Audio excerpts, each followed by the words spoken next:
audience, welcome in or welcome back. It's a Monkey Mar.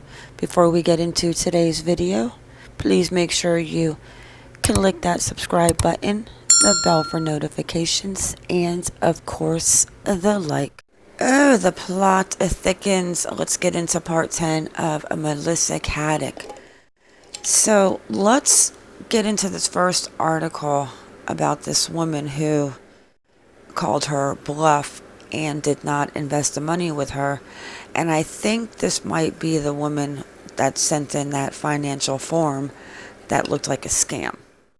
The one woman who was too smart for missing millionaire Melissa Katic, and the very subtle mistake that saw her $250,000 scam come undone. Melissa Katic vanished from her Dover Heights home November 12th. The 49-year-old is under investigation by the corporate watchdog at the time. She allegedly defrauded more than 60 investors of over $13 million in savings. One woman whose husband was keen to invest $250,000 suspected a scam. After research, she found the deposit account was odd. Caddick had no license. An eagle-eyed potential investor escaped financial ruin after becoming suspicious of the account a missing millionaire provided to make a $250,000 deposit. Yep, that is probably the paper. Melissa Katic has not been seen since she left her home, just 2 days after authorities raided her home and seized her assets. She is the subject of an Australian Securities and Investment Commission investigation after allegedly defrauding investors of more than $13 million in savings. More than 60 devastated clients who told ASIC they handed over their cash to Ms. Caddick now fear they may never get their precious life earnings back again. That is absolutely horrible, to take somebody's life savings. I mean, she has got to be pretty evil to do something like that. And this is just a crazy story. I mean, it's to the point where, can she be that evil and just disappear and pull a Gone Girl? Or did somebody do something to Melissa Katic and took this as an opportunity to get rid of her? I don't know. One woman and her husband were able to walk away unscathed after the wife suspected the financial advisor was running a scam, a court has heard. The Perth-based woman, now known as Witness A in ASIC's commission case, described her account in an affidavit tendered to the Federal Court of Australia this week, the Daily Telegraph reports. Witness A said her and her husband, known as Witness B, were introduced to Ms. Caddick in mid-2019 by a good friend, a surgeon, who had met the financial advisor through a colleague, the affidavit said. The surgeon told Witness B Ms. Caddick had doubled his colleague's investments within 12 months and her services were exclusive, only taken on new clients if others dropped out. Interested, Witness B contacted Ms. Caddick, who said she could generate a 20 to 30% profit per year and would require a $250,000 deposit. But his wife had concerns that the account Ms. Caddick was asked for the initial transfer to be made did not look like a trust account, the affidavit said. Witness A started doing research into Ms. Caddick's company, conducting an ASIC search on her ABN, ACN, and the Australian Financial Services license number she provided, consequently learning her company, Melissa, had no current license. This is probably the whistleblower. This woman right here, little light bulb went off and she's like, nope. This woman is not getting a $250,000 deposit with no license. When she contacted the companies linked to the AFSL numbers, Witness A was told none were associated with Ms. Caddick, the document states. Witness A called Ms. Caddick, who said her husband would have access to the ComSec account that would be opened in his name, but when she checked with the bank, she told a third party should not be given access, the affidavit said. ComSec told her this meant a third party or Ms. Caddick should not be trading on their behalf using an account with their name on it. Melissa Katic is She is either very, very smart, or unfortunately, she is deceased, in my opinion. Okay, let me touch on a few parts in this one article real quick, because I bet you the husband is squirming about now. His life has come to a complete halt. I actually did a search on Melissa Katic in the USA for property and things like that, and she does not show as owning any property in New York or Colorado. Actually, I can't even find her as of right now, so we're going to touch on a few comments at the end of this video, but let's touch on a few points in this article. So this is another client that was signed by Melissa Katic. I will take care of you. How Melissa Katic allegedly siphoned millions from clients before disappearance. Melissa Katic had just signed another client, and this woman, who she met 3 months ago earlier during one of her regular trips to Aspen, had entrusted $2.5 million to Caddick's boutique financial advisory firm. She says, "I will take care of you." Caddick emailed the woman, known as Witness C, in court documents on April 3rd. "I am being cautious and taking opportunities when they present." The woman came to consider herself friends with Caddick. The pair had teenage sons who attended the same school in Sydney's eastern suburbs, and they had dined together. So it was slightly awkward when, only a few months after investing with Caddick and her firm Malaver, she asked to withdraw her funds to purchase a property. But Miss Caddick was good to her word. Within days of Witness C making the request in August, $2.8 million was returned to her account like clockwork.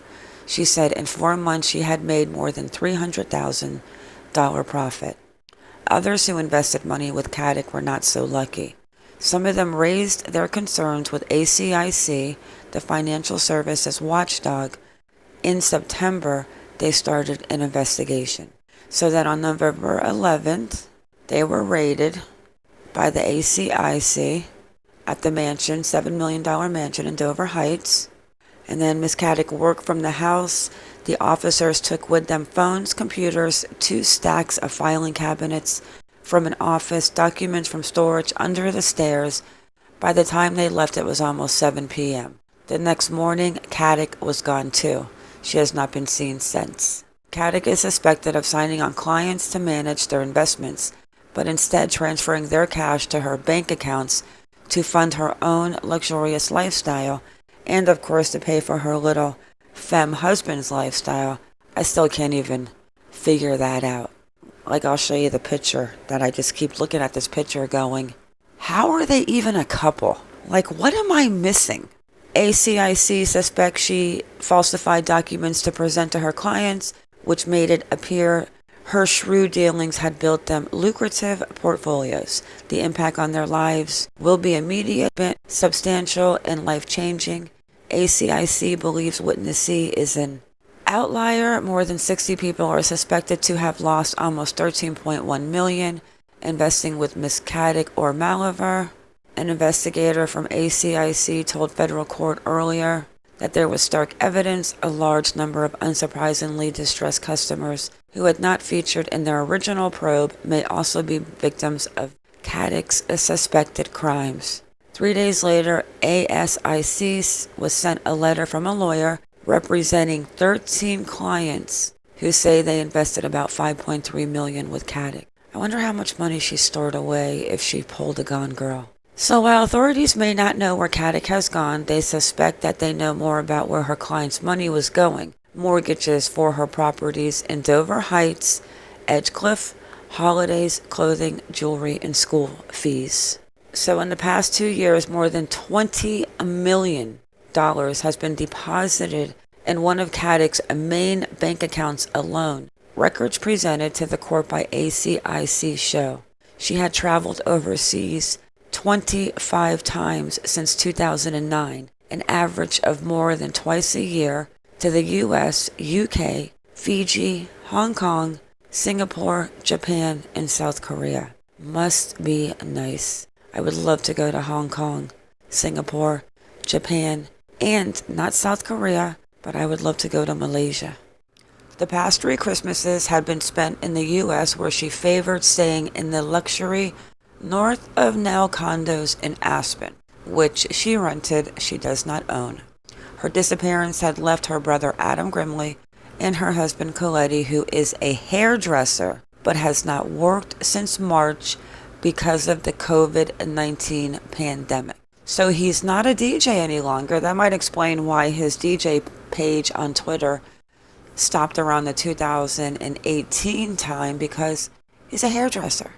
It gets better.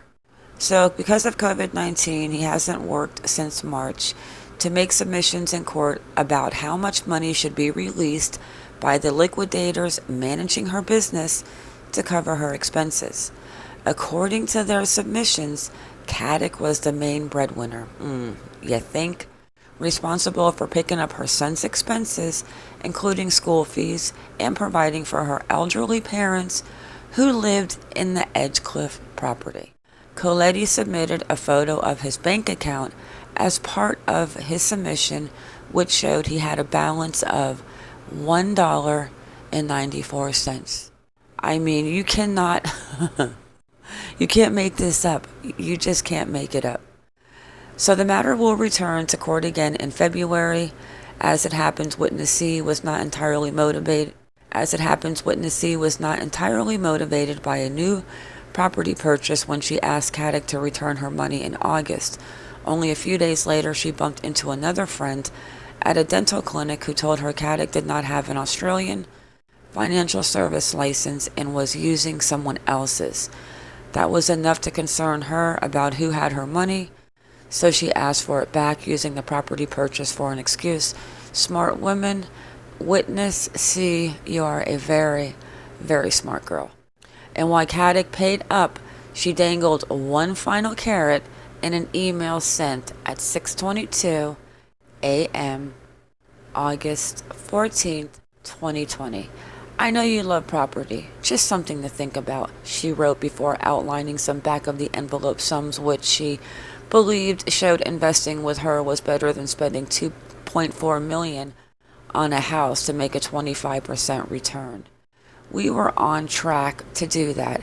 Just putting it out there. I'm just thinking, if that is your strategy of making money, we were doing it and can continue to do so. Of course, with all investments, there is a risk. Oh, they are tightening the noose, and this is the last part of this, but it is definitely not the least. Now, I have to go ahead and Google and look at all of this because I do not know anything about Australia's laws and how it works over there. So if somebody knows about that and they're from Australia, I think you should come and tell me about it. Okay, so ASIC calls in receivers on missing women. The corporate regulator has moved to liquidate the assets of a missing Sydney woman who was allegedly posing as an advisor. Now, I get that. I understand we're going to come in and probably sell everything that she owns, but who pays off the credit cards? $13 million here, $5 million there, $300,000 at the Louis Vuitton store.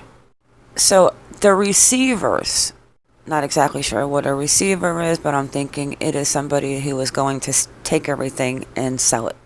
Bruce Gleason, Daniel Sawyer, and Jones Partners were appointed to the property of Melissa Katic and also picked to be provisional liquidators for Miss Caddick's firm, Malaver, on Tuesday following an ASIC application.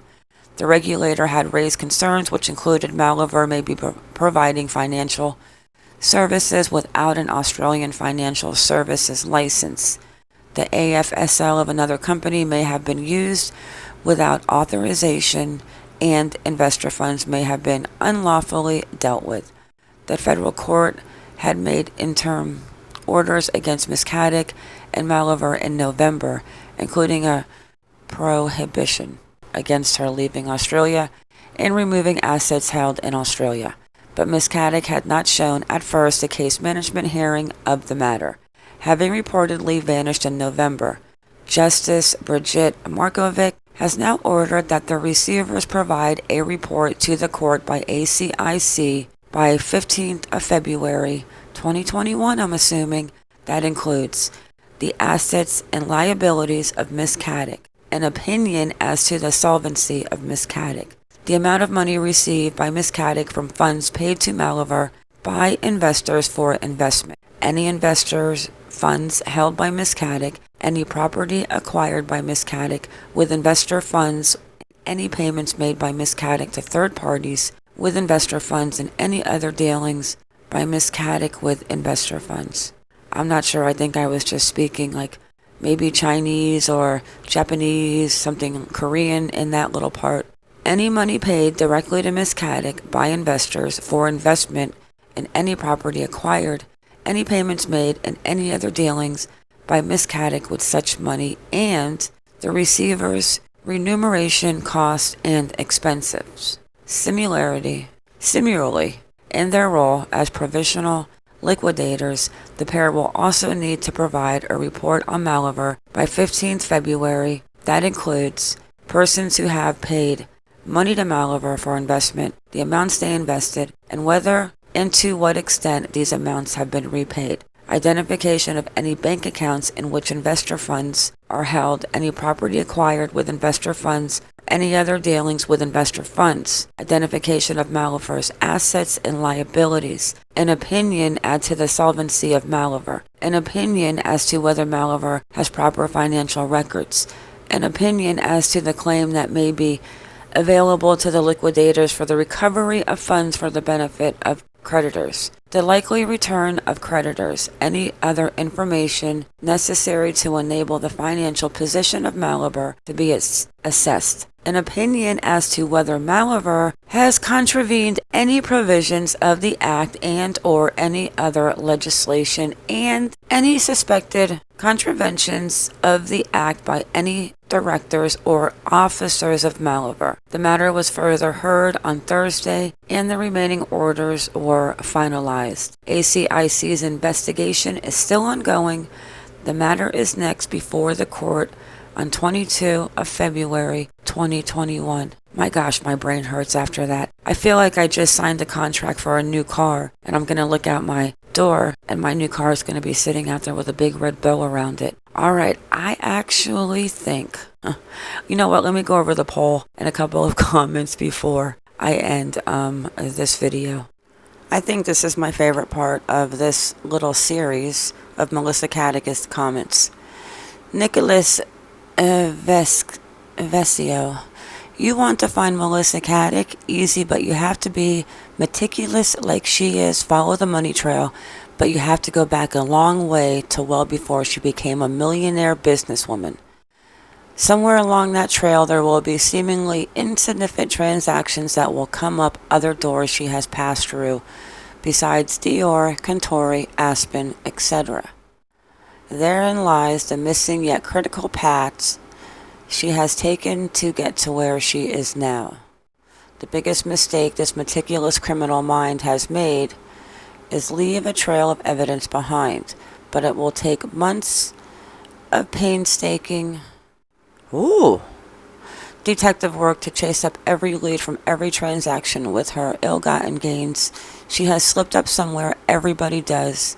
She has physically disappeared, but she leaves behind a mountain of transactions that cannot be erased. Her phone records are a start. Will she be caught? Yes, 100% she will. It's just a matter of when, not if. The reason she got away with this fraud for so long was that she chose her victims well. People trusted her implicitly and were not as smart as her. Her friends, her associates, her parents, her brother, her husband, all duped except for one client who only began asking questions by a chance encounter. Although I suspect her family began asking questions long ago about her source of funds and extravagant spending, but she managed to control them by looking after them all financially with other people's money. Nicholas, you are right on point to buy their silence, and it is evident that her brother and her husband are not the smartest tools in the shed, and she is likely to have told them of her decision to disappear, but not told them the truth of her new whereabouts and identity, knowing they would probably crack under pressure of investigators and reveal all to save their own skins. I agree with you there too, because they are tightening that noose. Like, he has $1.94 in his account, and they're fighting over how much money he should get weekly. The quid pro quo being, of course, the promise that she would look after them when the dust has settled. I feel for her parents and her son, who now must wear the shame and fallout of what she has done. Be certain that the son will be quietly monitored by the authorities until she is caught, because in all likelihood, sooner or later, she will try to reach out to him. I agree. She is not dead. Narcissists do not do suicide. She has a new identity, a false passport, a new bank accounts with at least 20 million sitting in them. A new look in her immoral, unethical mind, a new life, but time is ticking down to when her luck will finally run out. Oh, I totally agree. You should write the book, Nicholas, on this Gone Girl story. Gone Girl Part 2. Sassy, she ran, I think anyone who lives such an excessive lifestyle when they weren't born into it gets money hungry to maintain the high life. Never underestimate the greed of mankind. I think they'll find her soon. Thanks for keeping us informed. Val Fitzpatrick, from the beginning I felt there was something off about the pairing of these two. Right? Oh my gosh, like, what is it? She has pushed the envelope too far. She is going to lose everything, as it was not hers to begin with. She is going to jail. Maybe hubby will go down with her. Creed. Absolutely. This is so intriguing to me. Kathy C. She is a spoiled rich woman who I don't think we'd be able to live a life without her luxuries. I agree. I could be wrong, but as time goes on, someone will spill the beans or she will be caught. Thanks for the info. Merry Christmas. Merry Christmas to you. Mortgage gal, they will find her. It's very hard to run forever. I can't wait to see her in handcuffs. If you guys in Australia and you get like the news things and stuff, because I don't get that over here. I have alerts going on for her, so I probably miss a lot. My email is in the description if you want to send away. Mortgage girl comes back. You will have to look at the jihadis. They swindled plane crash victims. Is there any reports of her withdrawing large amounts? I wish I knew. Now they've got the liquidators in there, and I think that soon we'll probably know more. Ponzi scheme. Eventually the house of cards will fall. I will never go high risk, smaller brokerage, or with a smaller brokerage, always go larger with mutual funds are always better. May not be high returns, but it's safer. Julie Krienke. Anthony could be accessory. I feel so heartbroken for that child. I agree. He needs support so much. Yeah, why is he with the stepfather? Like, how come he's not with the grandparents? Or how come he's not with his biological father? How does a child feel when mom disappears? Well, I'm sure he feels sad. How do you hurt friendship of 25 years? Narcissist. It's crazy. She is a self-absorbed, very selfish person, like what Nicholas said at top. I agree with Nicholas 1000%. I think he is completely on point with the whole entire situation. Australia, what country cannot be extradited from? That's where she would be. I'll have to Google. Talk to the two girlfriends she took money from and called them friends for 25 years.